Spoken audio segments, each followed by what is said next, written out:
एक बार गौतम बुद्ध वैशाली नगरी में धर्म प्रचार के लिए जा रहे थे।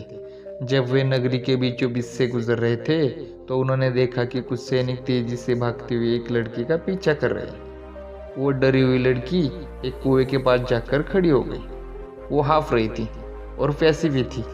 बुद्ध ने उस बालिका को अपने पास बुलाया और कहा कि वह उनके लिए कुएं से पानी निकाले, स्वयं भी पिए और उन्हें भी पिलाए। इतनी देर में सैनिक वहां पहुंच गए। बुद्ध ने उन सैनिकों को हाथ के संकेत से रुकने को कहा।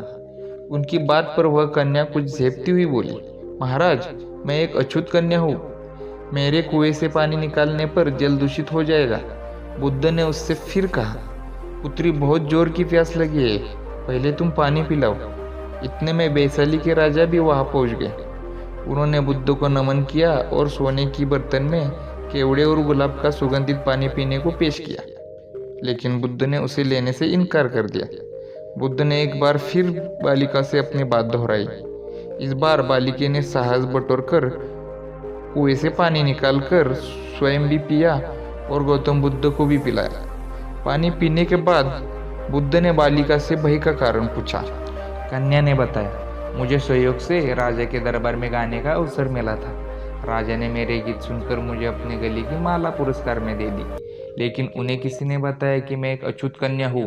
यह जानते ही उन्होंने अपने सैनिकों को मुझे कैद खाने में डाल देने के आदेश दे दिए।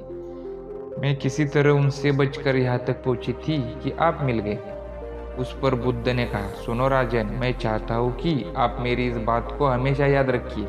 किसी भी इंसान की पहचान उसके धर्म या जाति से नहीं, बल्कि उसके गुणों और कर्मों से होती है।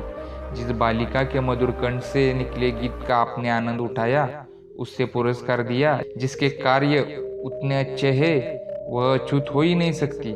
यहाँ पर नीची सोच और छोटे कार्य करके अछूत होने का परिचय आपने दे दिया है। इसलिए मेरी नज़रों में यह कन्या नहीं, बल्कि आप अछूत है। वैशाली नरेश बुद्ध के सामने शर्मिंदा होने के अलावा और कर भी क्या सकते थे। उन्होंने बुद्ध से क्षमा मांगी और वहां से चले गए। तो दोस्तों, इस कहानी की सीख यह है कि कोई भी इंसान अपने कार्यों और विचारों से बड़ा होता है, अपने धर्म या जाति से नहीं। धन्यवाद।